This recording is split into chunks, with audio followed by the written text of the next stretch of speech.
Hello বন্ধুরা, সবাই কেমন আছো? This is Kakuli ma'am. Welcome to our YouTube channel শিশুদের পাঠশালা। শিশুদের পাঠশালা চ্যানেলে তোমাদের সবাইকে স্বাগত জানাই। গুড মর্নিং বাচ্চারা, তোমরা কেমন আছো? জি ম্যাম, আমরা ভালো আছি। আপনি কেমন আছেন? ইয়েস ম্যাম, আমরা ভালো আছি। আপনি কেমন আছেন? আমিও বেশ অনেকটাই ভালো আছি। সবাই বসে পড়ো এবার। আগের দিন ক্লাসে আমরা শিখেছিলাম প্রিপজিশন কি, প্রিপজিশন কাকে বলে, প্রিপজিশন কয় প্রকার এবং জেনারেল প্রিপজিশনের কয়েকটা প্রিপজিশন আমরা ব্যবহার শিখেছিলাম। বন্ধুরা, তোমরা যদি না দেখে থাকো তাহলে প্রিপজিশনের পার্ট 1টা আগে দেখে নাও, তাহলে পার্ট 2টা বুঝতে সুবিধা হবে। আজকের ক্লাসে আমরা জেনারেল প্রিপজিশনের মধ্যে আরো কিছু প্রিপজিশনের ব্যবহার শিখব। কেমন? জি ম্যাম। Yes ma'am. তাহলে চলো শুরু করি। বেশি কঠিন না, খুব সহজভাবে আমরা শিখবো, সহজভাবে মনে রাখবো। কেমন? দেখো, আগের দিনে অনের ব্যবহার সম্পর্কে একটু বলেছিলাম, আজকে আরেকটু বলছি। দেখো, কোনো কিছুর উপরে ছুঁয়ে থেকে উপরে, সেটা অন বসবে। যেমন the book is on the table, মানে বইটি টেবিলের উপরে পড়ে আছে, মানে টেবিল এবং বইয়ের সঙ্গে স্পর্শ করে আছে। তাহলে যখন স্পর্শ করে কোনো কিছুর উপরে, সেটা বসবে অন।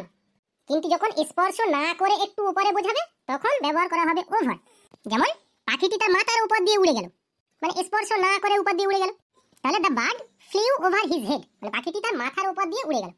কিন্তু যদি স্পর্শ না করে অনেকটা উপরে বোঝায়, তখন না অন ব্যবহার হবে, না ওভার ব্যবহার হবে, তখন ব্যবহার হবে অ্যাবাভ। যেমন ধরো, সূর্য আমাদের মাথার উপর কিরণ দিচ্ছে। তাহলে সূর্য মাথার উপরে কিরণ দিচ্ছে মানে মাথা থেকে একটুখানি উপরে, একদম নয়, লাখ লাখ মাইল উপরে। তাহলে ছুঁয়ে না থেকে যখন প্রচুর প্রচুর উপরের কথা ইঙ্গিত করা হবে, তাহলে যখন অনেক উপরের কথা ইঙ্গিত করা হবে, তখন ব্যবহার হবে অ্যাবাভ। উদাহরণটা দেখো, বুঝতে পারবে। The sun is shining above our head, সূর্য আমাদের মাথার উপর কিরণ দিচ্ছে। তাহলে বুঝতে পারলে, ছুঁয়ে থেকে উপরে অন, ছুঁয়ে না থেকে একটু উপরে ওভার, আর ছুঁয়ে না থেকে অনেক উপরে অ্যাবাভ। আশা করি এ পর্যন্ত কারো কোনো অসুবিধা নেই। জি ম্যাম, বুঝতে পেরেছি। সজল, তুমি বুঝতে পেরেছো? ইয়েস ম্যাম, বুঝতে পেরেছি। তাহলে চলো এবার আমরা দেখবো অ্যাবাউট এর ব্যবহার। দেখো, যখন কোনো কিছু সম্পর্কে বোঝায়, তখন অ্যাবাউট ব্যবহার হয়। যেমন ধরো, আমি যদি বলি আমি তার সম্পর্কে খুব কম জানি, তাহলে কি I know little about him. আবার যদি বলি আমি এটা সম্পর্কে কিছু বলতে চাই, তাহলে কি I want to tell something about it, মানে ইহা সম্পর্কে আমি কিছু বলতে চাই। তাহলে আমরা যখন কোনো কিছু সম্পর্কে বা সম্বন্ধে কথা বলবো, তখন অ্যাবাউট ব্যবহার করব।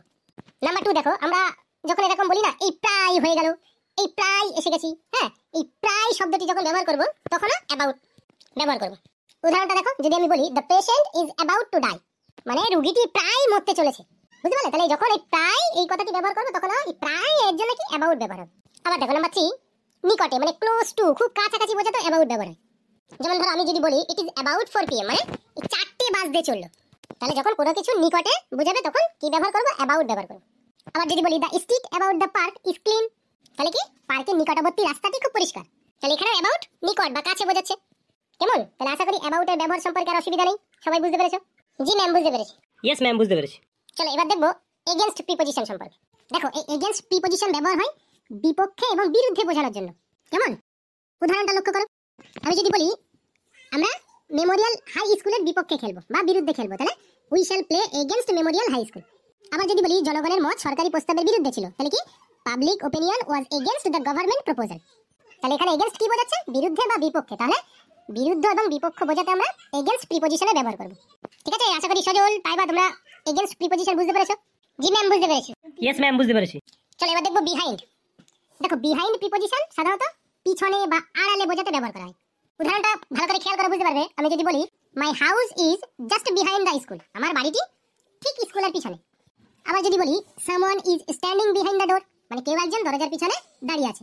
তাহলে বুঝতে পারলে বিহাইন্ড প্রিপজিশনটি পিছনে বা পশ্চাতে বোঝাতে ব্যবহার করা হয়। আশা করি এই পর্যন্ত কারো কোনো অসুবিধা নেই। জি ম্যাম, না কোনো অসুবিধা নেই। ইয়েস ম্যাম, সব বুঝতে পেরেছি। তাহলে চলো এবার আমরা দেখবো অ্যাক্রস প্রিপজিশন সম্পর্কে। দেখো, এই অ্যাক্রস প্রিপজিশনটি কোনো কিছুর বিপরীত পাশে বোঝাতে ব্যবহার করা হয়, কোনো কিছুর একদম আড়াআড়ি ভাবে বোঝাতে ব্যবহার করা হয়। দেখো, আমি দুটো উদাহরণ দিচ্ছি, ভালো করে খেয়াল করে বুঝতে পারবে।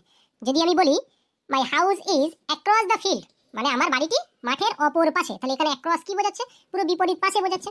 আবার যদি বলি the blind man is walking across the road, তাহলে এখানে কি বোঝাচ্ছে? পুরো রাস্তাটিকে আড়াআড়ি ভাবে বোঝাচ্ছে, মানে অন্ধ লোকটি রাস্তাটি আড়াআড়ি ভাবে পার হলো।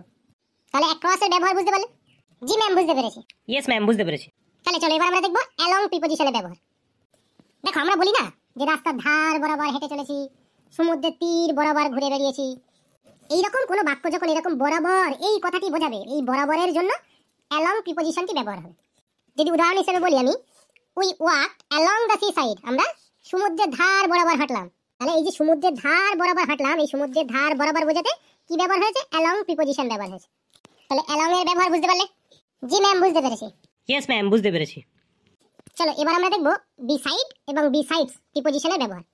দেখো কোনো কিছুর পাশে আছে এমন বোঝাতে বিসাইড ব্যবহার করা হয়, কিন্তু এটি ছাড়াও আরো কিছু এরকম বোঝাতে বিসাইডস ব্যবহার করা হয়। উদাহরণটা খেয়াল করো, ভালো করে বুঝতে পারবে। আমি যদি বলি there is a tree beside the river, নদীর ধারে একটি গাছ আছে। আবার যদি বলি my house is beside the school, মানে আমার বাড়িটি স্কুলের পাশে, তাহলে এই বিসাইড প্রিপজিশনটি কি বোঝাচ্ছে? কোনো কিছুর পাশে বোঝাচ্ছে। কিন্তু যদি আমি এমন বলি যে সে বাংলার পাশাপাশি ইংরেজিও জানে, সে ইংরেজির পাশাপাশি বাংলা কথা বলতে পারে, তাহলে তখন বিসাইডস ব্যবহার হবে। বিসাইডের সঙ্গে একটি এস যুক্ত করে বিসাইডস ব্যবহার হবে। উদাহরণটা দেখো, আমি কি বললাম? সে বাংলা ছাড়াও বা বাংলার পাশাপাশি ইংরেজি জানে। তাহলে উদাহরণটা হবে he knows English besides Bengali, মানে বাংলা ছাড়াও অথবা বাংলার পাশাপাশি সে ইংরেজি জানে। তাহলে বিসাইড এবং বিসাইডস এর ব্যবহার আশা করি বুঝতে পারলে। তাই বা কোনো অসুবিধা আছে? জি ম্যাম না, কোনো অসুবিধা নেই। শম্পা, তোমার কোনো অসুবিধা আছে? জি ম্যাম না, কোনো অসুবিধা নেই। তাহলে চলো এবার আমরা দেখব বিটুইন এবং এমং প্রিপজিশনের ব্যবহার। দেখো ভালো করে খেয়াল করো, যখন শুধুমাত্র দুটি ব্যক্তি বা বস্তুর মধ্যে আলোচনা হবে তখন বিটুইন ব্যবহার হবে, আর যখন দুইয়ের অধিক ব্যক্তি বা বস্তুর মধ্যে আলোচনা হবে তখন এমং ব্যবহার হবে। উদাহরণটা ভালো করে খেয়াল করো, পুরো পরিষ্কার বুঝতে পারবে। ধরো আমি যদি বলি divide the mangoes between the two boys, মানে দুটি ছেলের মধ্যে আমগুলি ভাগ করে দাও, তাহলে এখানে বিটুইন কি বোঝাচ্ছে? দুটি ব্যক্তি বোঝাচ্ছে। আমি আবার যদি বলি choose any one between the two pens, মানে দুটি কলমের ভিতরে তুমি একটি বেছে নাও, তাহলে এখানে বিটুইন কি বোঝাচ্ছে? দুটি ব্যক্তি বা বস্তুর মধ্যে আলোচনা বোঝাচ্ছে। কিন্তু আমি যদি বলি divide the mangoes among the boys, তাহলে এখন কি দুটো ব্যক্তি বা বস্তুর আলোচনা হচ্ছে? এখন সমগ্র ব্যক্তি বা বস্তুর আলোচনা হচ্ছে। Divide the mangoes among the boys মানে ছেলেদের মধ্যে আমগুলি ভাগ করে দাও, তাহলে এমন কি করছে? দুইয়ের অধিক ব্যক্তিকে বোঝাচ্ছে। আর যদি বলি choose any one among the pencils, মানে এখন কি দুটো পেন্সিল বোঝাচ্ছে? এখন বোঝাচ্ছে অনেকগুলো পেন্সিলের ভিতরে তুমি একটি বেছে নাও। তাহলে যখন দুটো ব্যক্তি বা বস্তুর আলোচনা তখন বিটুইন, আর দুইয়ের অধিক ব্যক্তি বা বস্তুর আলোচনা তখন এমং প্রিপজিশন ব্যবহার হবে। কেমন? তাহলে আশা করি তোমাদের আর বিটুইন আর এমং এর মধ্যে আর সমস্যা নেই। বুঝতে পেরেছো ভালো করে? জি ম্যাম, বুঝতে পেরেছি। ইয়েস ম্যাম, বুঝতে পেরেছি। চলো এবার দেখবো সিন্স, ফর এবং ডিউরিং। দেখো সিন্স ব্যবহার হয় একদম পয়েন্ট অফ টাইম বোঝাতে, মানে নির্দিষ্ট সময় বোঝাতে সিন্স ব্যবহার হয়। যেমন ধরো he has been reading in school since 1980, মানে সে 1980 সাল থেকে এই স্কুলে পড়ছে। তাহলে এখানে কি পয়েন্ট অফ টাইম বোঝাচ্ছে, নির্দিষ্ট সময় বোঝাচ্ছে, তার জন্য এখানে কি সিন্স ব্যবহার হবে। কিন্তু আবার কোনো নির্দিষ্ট সময়ের মধ্যে বোঝাতে ডিউরিং ব্যবহার হয়। যেমন উদাহরণ হিসাবে আমি যদি বলি we shall go to Shimla during summer holiday, মানে আমরা গ্রীষ্মের ছুটিতে সিমলা যাব, তাহলে এখানে কি বোঝাচ্ছে? ডিউরিং কি বোঝাচ্ছে? একটি নির্দিষ্ট সময়ের মাঝখানে বোঝাচ্ছে। কেমন? আর ফর ব্যবহার হয় পিরিয়ড অফ টাইমের জন্য, মানে সময়ের ব্যাপ্তি বোঝাতে। যেমন উদাহরণ হিসেবে যদি আমি বলি সে 1 বছরের জন্য দিল্লি গেছে, তাহলে he has gone to Delhi for 1 ইয়ার, সে 1 বছরের জন্য দিল্লি গেছে, তাহলে এখানে সময়ের ব্যাপ্তি বোঝাচ্ছে। ঠিক আছে? জি ম্যাম। Yes ma'am.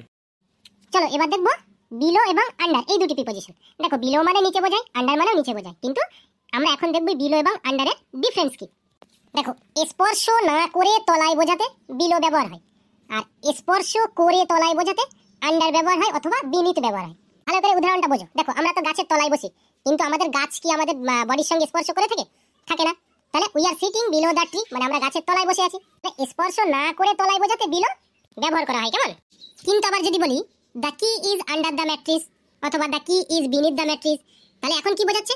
চাবিটি তোষকের তলায় আছে, তাহলে তোষক এবং চাবির সঙ্গে স্পর্শ আছে। তাহলে বুঝতে পারলে? স্পর্শ না করে তলায় বিলো, আর স্পর্শ করে তলায় আন্ডার অথবা বিনিথ। আশা করি পর্যন্ত কারো কোনো অসুবিধা নেই? জি ম্যাম না, অসুবিধা নেই। ইয়েস ম্যাম, কোনো অসুবিধা নেই। চলো এবার দেখবো উইদিনের ব্যবহার। দেখো উইদিন সাধারণত ব্যবহার করা হয় কোন পিরিয়ড অফ টাইম শেষ হওয়ার আগে বোঝাতে উইদিন ব্যবহার করা হয়। যেমন আমরা বলি না যে এই সময়ের মধ্যে আমরা কাজটি করে ফেলবো, এই 4 ঘন্টার মধ্যে কাজটি করে ফেলবো, আমাকে 1 ঘন্টা সময় দাও, 1 ঘন্টার মধ্যে কাজটি করে ফেলবো। এই যে টাইম অফ পিরিয়ডের শেষ হওয়ার আগে বোঝাতে উইদিন ব্যবহার করা হয়। ঠিক আছে? উদাহরণটা লক্ষ্য করো। ধরো আমি যদি বলি I shall finish my work within a week, মানে আমি আমার কাজটি 1 সপ্তাহের মধ্যে শেষ করব, তাহলে এখানে উইদিন কি করছে? একটি নির্দিষ্ট সময়ের মধ্যে বোঝাচ্ছে যে আমি 1 সপ্তাহের মধ্যে কাজটি শেষ করব। বুঝতে পারলে? জি ম্যাম। Yes ma'am.